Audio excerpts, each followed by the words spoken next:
27 tahun setelah runtuhnya Orde Baru, kekhawatiran bangkitnya dui fungsi ABRI ini kembali muncul lewat revisi Undang-Undang TNI yang saat ini lagi dikebut oleh DPR. Lalu apa itu dui fungsi ABRI? Yuk kita bahas soal ini. Ya, dui fungsi ABRI pertama kali dicetuskan oleh Jenderal A.H. Nasution dalam momen ulang tahun Akademi Militer Nasional di Magelang pada 12 November 1958. Ya, dalam pidatonya Nasution mengungkapkan konsep jalan tengah yang membuka jalan atau peluang bagi anggota militer untuk berperan dalam bidang sosial dan politik, selain fungsinya dalam bidang keamanan dan juga pertahanan. Dan dui fungsi ABRI kemudian ditetapkan oleh Presiden Soeharto pada era awal kepemimpinannya dan juga diperkuat lewat ketetapan MPRS nomor 2 tahun 1969.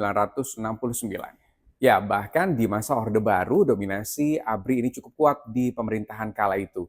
Di parlemen ada yang namanya fraksi ABRI. Anggotanya adalah 4 mantra ABRI yang dipilih melalui pengangkatan, bukan melalui sistem pemilu. Ya, dui fungsi ABRI akhirnya mencapai puncak kejayaan sekitar tahun 1990-an.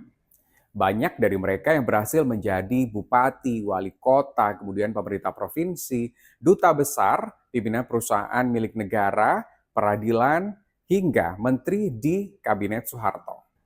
Kemudian lengsernya Soeharto di tahun 1998 ini membuat fraksi ABRI berubah nama menjadi fraksi TNI Polri dan otomatis anggotanya pun juga mulai dikurangi. Nah, baru di pemilu 2004, fraksi ABRI atau fraksi TNI Polri ini dihilangkan karena anggota DPR harus dipilih melalui pemilu.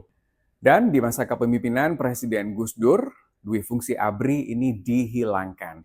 Bahkan Gus Dur juga melakukan reformasi dalam tubuh ABRI dan mengubah namanya menjadi TNI. Nah, sejak saat itu, prajurit militer aktif ini tidak bisa lagi berpartisipasi dalam politik maupun menempati jabatan sipil. Dan kemudian di masa kepemimpinan Gus Dur yang hanya kurang lebih 1 tahun itu, keluarlah TAP MPR nomor 7 tahun 2000 yang memisahkan antara TNI dan Polri.